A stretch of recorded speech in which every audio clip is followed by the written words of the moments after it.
Hey everyone, welcome to Locked On Lakers for Tuesday. Brian Kamenetsky, Andy Kamenetsky. You never get a second chance to make a first impression. How did JJ Redick do with his? That's next.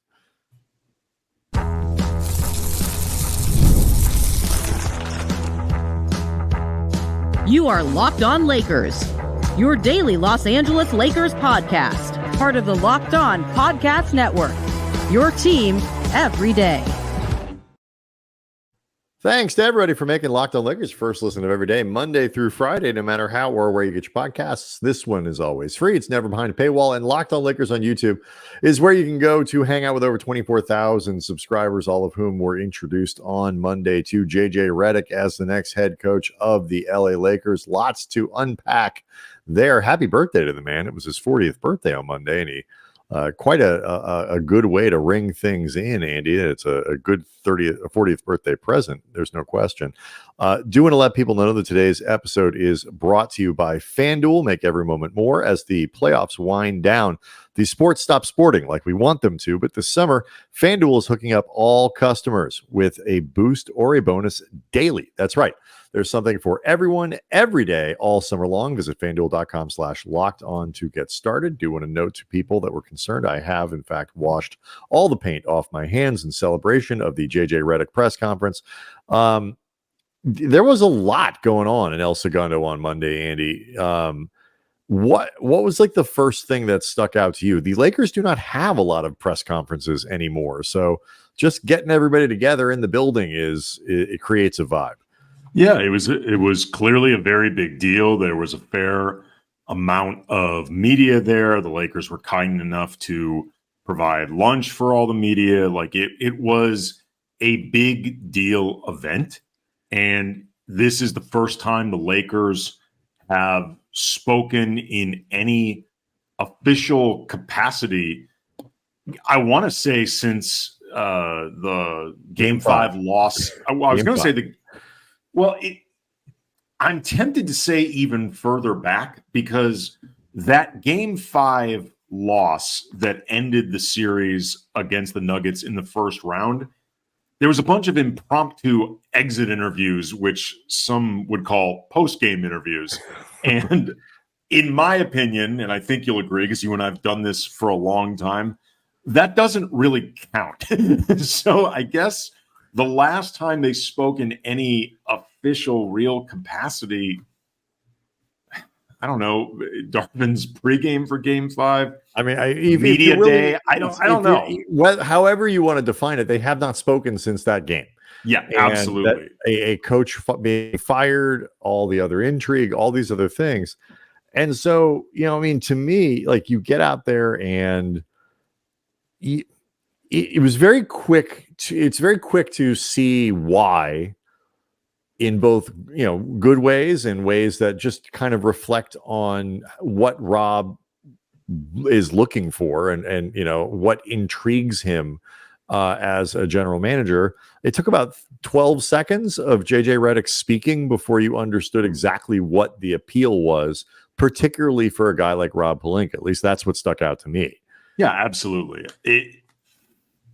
It should be acknowledged with the caveat that winning the press conference doesn't mean a damn thing in terms of actual basketball success moving forward.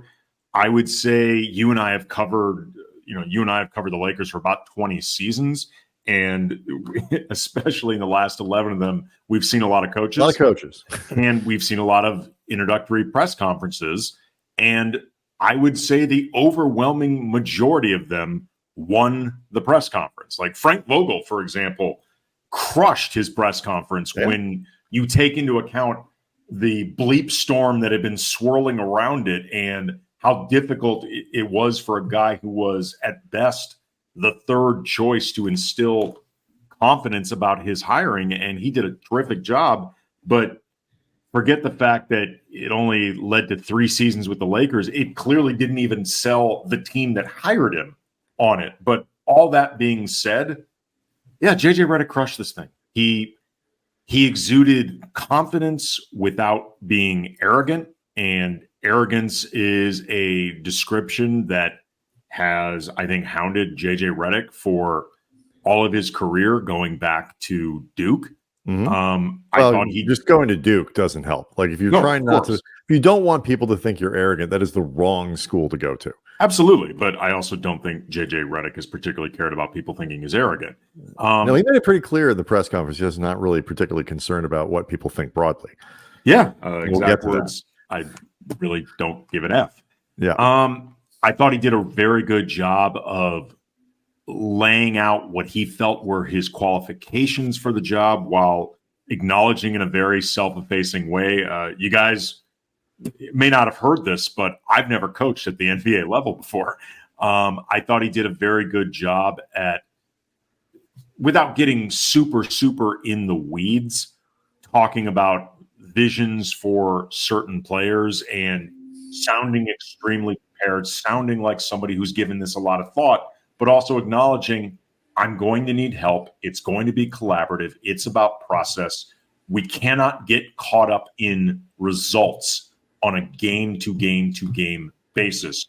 We have to care about what the results. He's tired of people living and dying by every result of the Lakers. Well, but he said, I want to make it clear. He said this in a way that was very different than the Darvin Ham statement you're Right. clearly referencing, which made Darvin sound upset and defensive.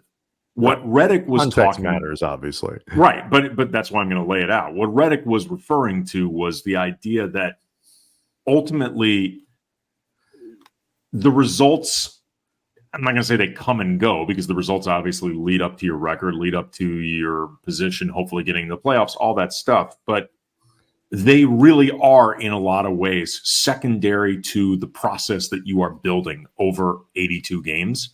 And especially considering how last season felt incredibly low on cogent process from Darvin Ham. These were things that, as you said, I understand why Rob Pelinka and Jeannie Buss and Anthony Davis, who we'll get into, that they all liked what they heard. Yeah, I mean, look, I think one thing that is clear that definitely came through is that Redick has a POV. You know, he has an approach, he has beliefs, he has a philosophy on how he wants to do things and things that he believes in and all that stuff. And I think it is important to have this. Is particularly important when you're somebody who doesn't have that kind of experience. When, you know, there are things he is, and I had this, there was I apologize, I don't have the commenter's name in front of me, but I left a pretty long note on Monday's show kind of criticizing the point that I made on for Monday about Redick and inexperience, you know, noting like the guy's been in the NBA and he knows what coaching is and all these.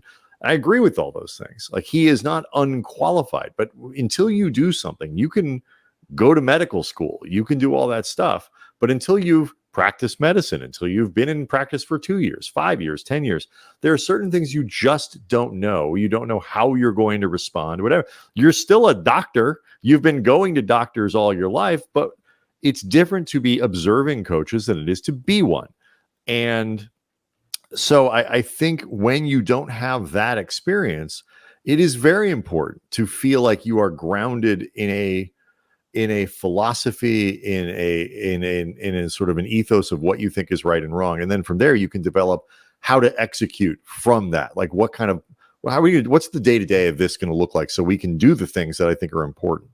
And that's where the process stuff, I think, comes into play. Like, you know, if you have good process, and he's not the first person to talk about this, you are more likely to get good results. If you focus on results, you're going to forget all the stuff that, you know, allows you to be successful. Yeah, and Redick commented on this when he said, quote, "I have zero coaching experience in the NBA, but I would argue that I'm very experienced. And it started 22 years ago when I went to Duke and I got to play for Coach K for 4 years, spent 15 as a player. Honestly, the last 3 years," he's referring to his time in media, "have been invaluable in preparing for this moment, being able to connect to players, talking to them on the podcast, being in coaching interviews with ESPN, calling games, analyzing the game in 3 different formats. All of that has helped me prepare to be an NBA coach." Does that equal, you know, quote unquote experience? I don't know, to some degree that is either semantics or in the eye of the beholder. But where I think Redick is correct is, while all of that, it remains to be seen how directly and tangibly it translates into coaching acumen. It does give him a lot of, for lack of a better way of putting it, experience, like in terms of like literal experiences. It's more like experiences than experience. Correct. I think he is absolutely correct that those experiences lend themselves to having an idea, a very strong idea of what he wants to do. Sure. Now we just have to see how he implements it. Yeah, and it's, I think that the real challenges come in, seeing the realities of trying to execute a practice schedule, executing. He's seen all these things before. He has experience in it. But making decisions in the moment in a game as a head, all that stuff, it's going to take time and it'll come to him. But there's something really interesting that stuck out to me about Redick that I could see being extremely helpful for the Lakers, but also potentially problematic. We'll talk about it next. Locked On Lakers is brought to you by FanDuel. We all love sports. We love them so much that we never want them to stop. But as playoffs wind down in different leagues, we get fewer games, and the sports just don't sports the way we want them to. But FanDuel lets us keep the sports going whenever we want. And when I check out FanDuel, all I got to do is open the app and dream up bets anytime I'm in the mood. And look, you got baseball right now, you got WNBA, you have options. And this summer, FanDuel is hooking up all customers with a boost or a bonus daily. So again, that is something for everyone, every day, all summer long. So head over to FanDuel.com/lockedon and start making the most out of your summer. FanDuel, official sports betting partner of Major League Baseball. So there's the potential, Andy, that this is going to sound more like a pejorative, like I'm, mocking both of these guys and all the stuff that I mean. And I genuinely don't mean it this way because, we've long made fun of Rob Pelinka for sort of talking like a tech bro and stuff like that, embracing that kind of thing.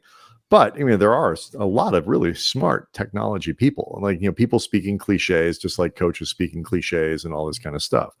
And it's very trendy to bring some of that, Silicon Valley, disruptor stuff into sports. That's been happening for a while now. JJ Redick sounds to me like the living embodiment of exactly the type of coach that like Rob Pelinka would want to be, of this sort of intellect, slightly outside the box thinker that Pelinka sees himself as. I think he talked at the press conference on Monday about the Lakers approaching this process, wanting to think of things a little differently. How can we think outside the box? What can we do to find a different kind of coach and not get kind of sucked back into the same hamster wheel that everybody goes through on this thing. Now, that in and of itself actually could be a very good thing.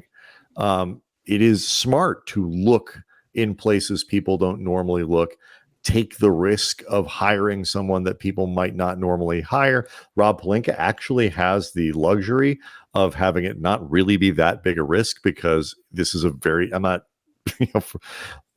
not really making it like it's a hard job for him to lose. Like, if Redick flops in 2, 3, 4 years, I still don't necessarily think that it's going to cost Pelinka his job.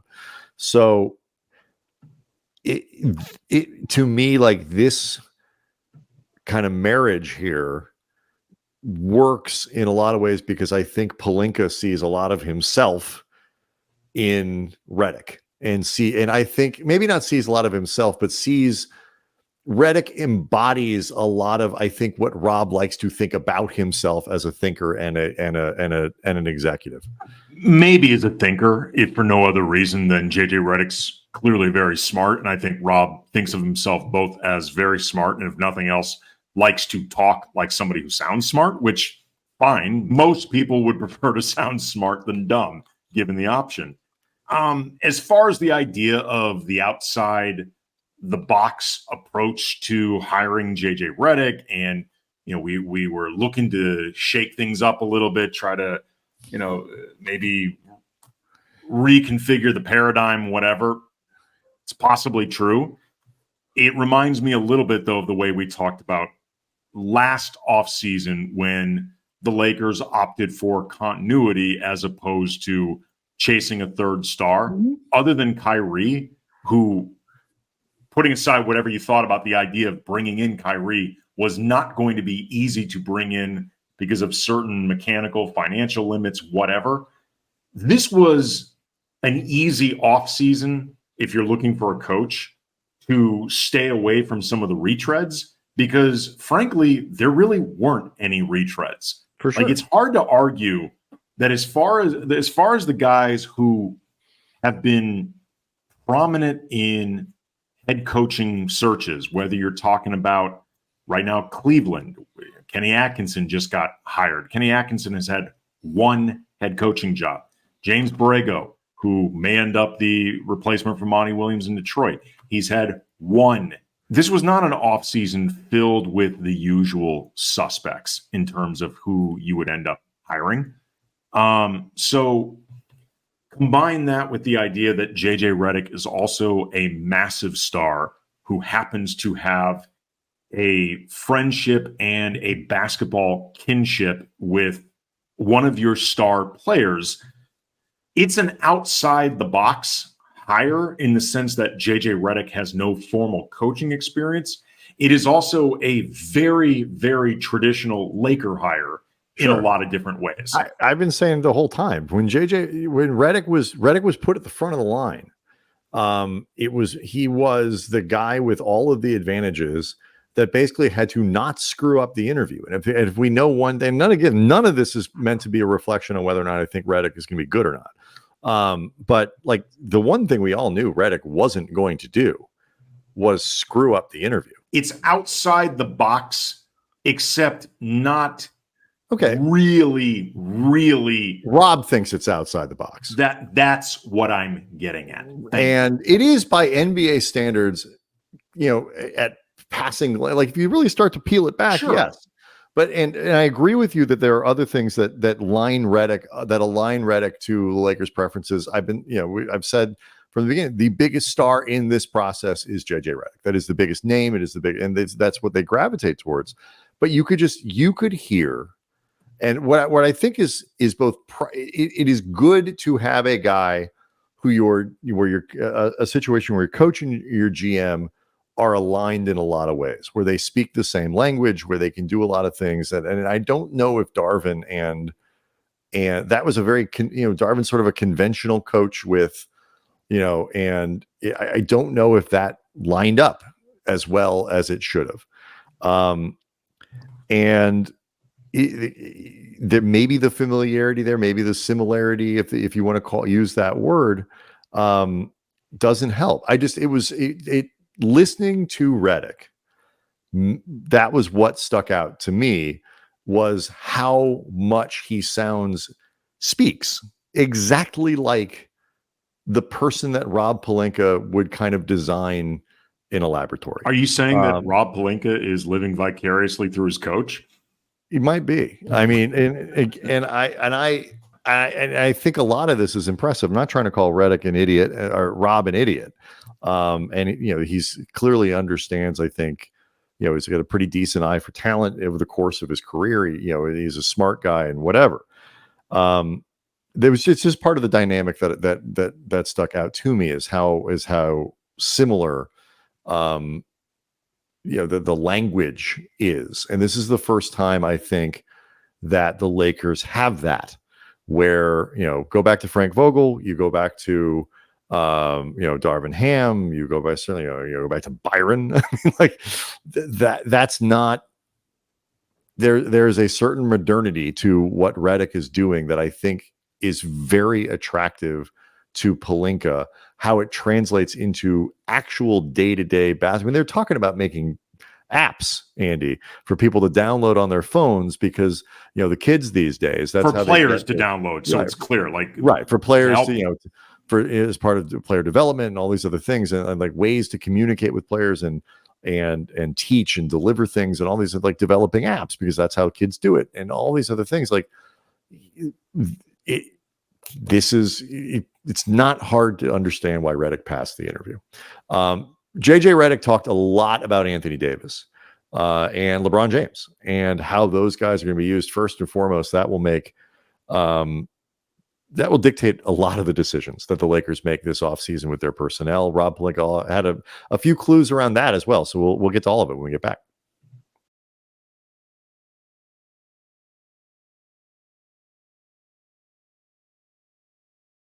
So Rob, both Pelinka and JJ Redick emphasized that that LeBron was not part of this process in any formal way. Redick said he didn't talk to LeBron about it until after he was offered the job.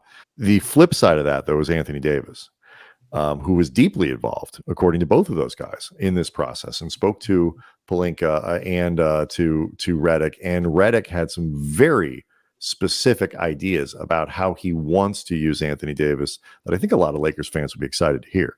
Yeah, I mean, it checks out in terms of what had been reported that you'd been hearing from whether inside the building or execs around the league that the Lakers were treating this as more of an Anthony Davis hire than a LeBron hire. It syncs up with what Rich Paul had been saying very publicly, that the Lakers should be prioritizing Anthony Davis in this decision more than they should be prioritizing LeBron James. And for whatever it's worth, it syncs up with everything I have been saying for a while, that the Lakers really should be treating Anthony Davis in terms of big picture decisions.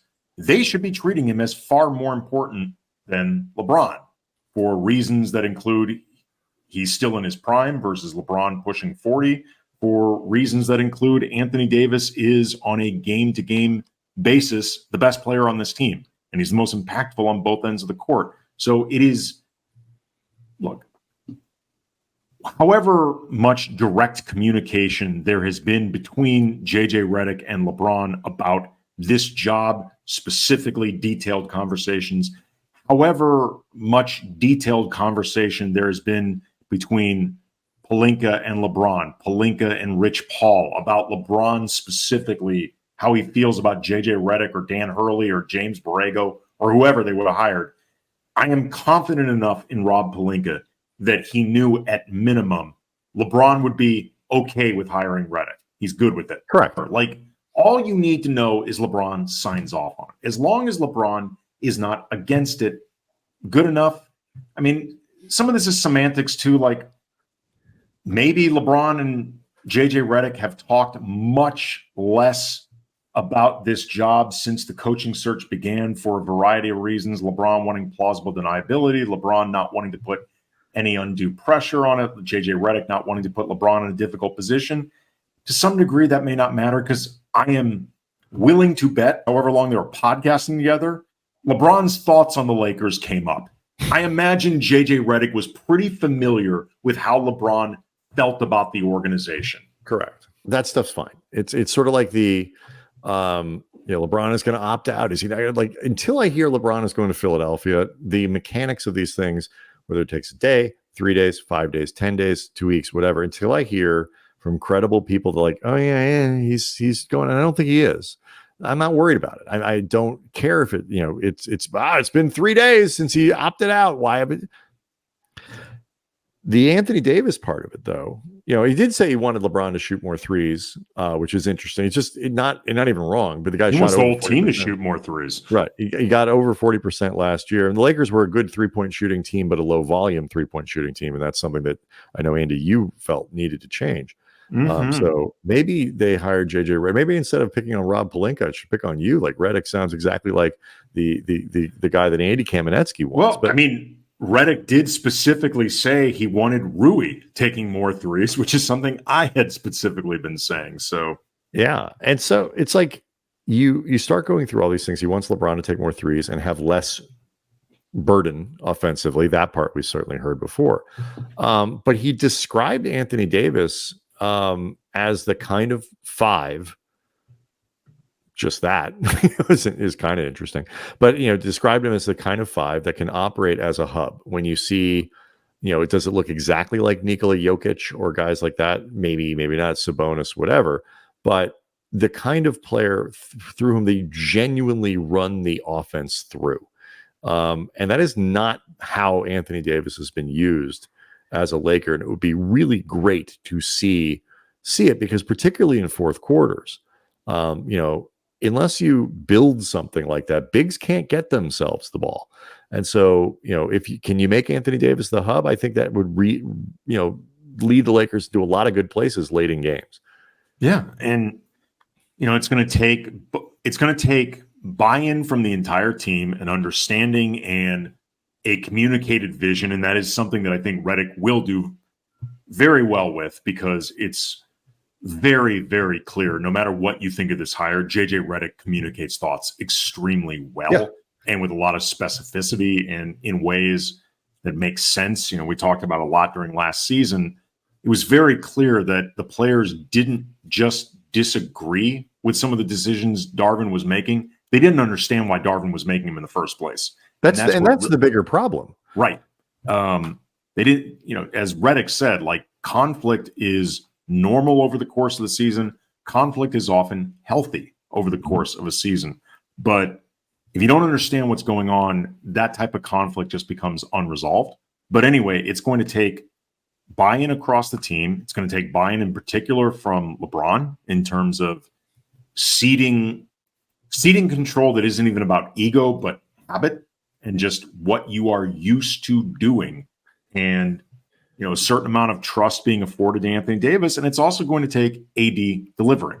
Like, this is all a wonderful theoretical unless Anthony Davis can actually be that guy in the fourth quarter. Right. And when what that guy means, I think, is because, it's also the skill set. Like, we've seen Anthony, Davis can be a very good passer. Yes. But like, it's a little bit dependent on his shot, part of what makes Jokic. And again, I hesitate to even use Jokic as the sort of the template here, because he is an alien.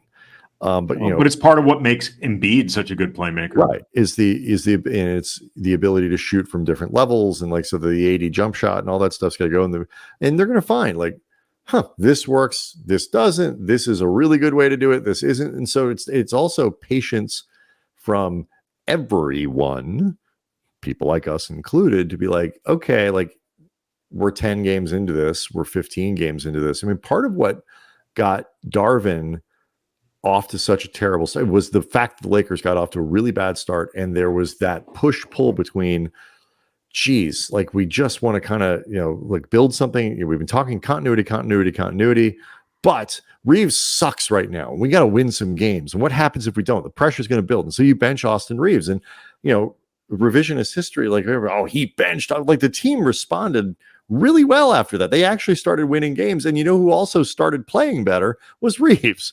And so, coming off the bench. And so, like, that kind of worked, but it compounded with all the other stuff so in looking back on it, Darvin was the guy who benched Reeves. And I suspect he didn't communicate particularly well about it. And so that freedom, that grace, that new coaches need to try new things. The thing about outside the box thinking is it doesn't always work the way it's supposed to, or it is a little bit different, or it takes time to get the hang of it, to whatever it might be. And so if Redick is doing things differently and genuinely installing stuff that requires the Lakers to learn, there's got to be patience on behalf of the organization. Lakers talked about that, and certainly you figure in the first year they'll get it, but that is not something that traditionally Lakers or Lakers fans have been very good at. Yeah, and Redick it was actually in a response to a question I had asked him about just what he's most curious about learning in terms of the art and sort of process of coaching. But in giving, I tweeted this out at Cam Brothers if you want to see his response. It's too long to read verbatim now, but I thought it was very thoughtful and interesting about just sort of how he sees the game in general, about how much he just loves to learn.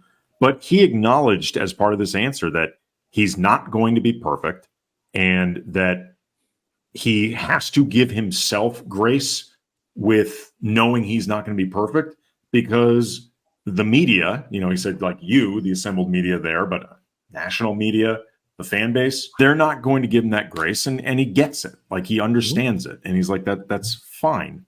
But beyond giving himself that grace, you're right, Brian. If the Lakers get impatient, which we've seen them do a lot in the post Dr. Buss era of the Lakers, then Redick may end up failing for reasons that have a lot more to do with everyone else than him. 100%. We're obviously going to talk about it. Tomorrow's show is draft prep with Mike Garcia at Canyon Driver, the great Lakers draft analyst that is a huge favorite of Lakers fans. So we'll get you ready for the draft on Wednesday with Mike. But we'll finish the week, get into next week, got the summer to talk about these things. I was left with the same impression that I had before, which was it's a risky hire. It's a calculated risk. I don't think it's quite as risky maybe as some have talked about, as long as you give Redick space. I think he is as likely as anyone to, if defy the odds is the right way of putting it, but to be somebody who can succeed without that level of coaching experience, to step from no coaching experience to the head coach of the Los Angeles Lakers and find success over time. I think he is as likely as any candidate you're going to be able to find to do that. You got to give him space. And as long as that happens, I think he can be pretty good right away, and the Lakers can build a good team around him. And Pelinka, that's his job. And it's especially important in the first couple of years where Redick's around. And if Rob can do his job really effectively, I think Redick can quickly become one of those coaches that can do a good job with a good roster. And that's good in the first year.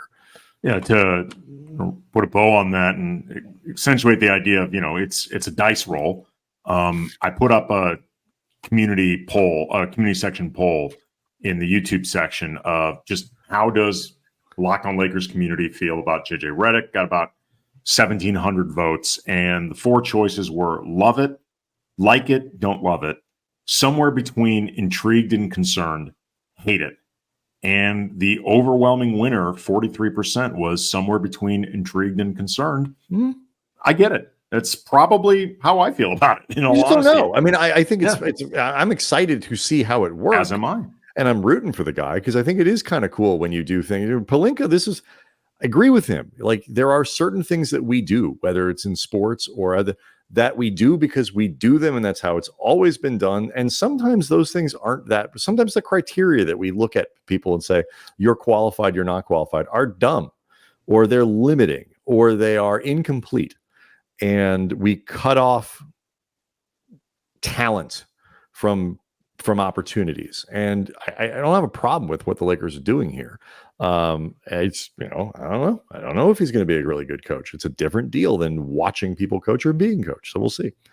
Locked On Lakers on YouTube is where you can go hang out with over 24,000 subscribers. Tomorrow we will welcome Mike Garcia, and we'll be back with all that post-draft and post-Redick stuff. And it's summer's going to heat up quickly, folks. Free agency right around the corner. We'll see you tomorrow.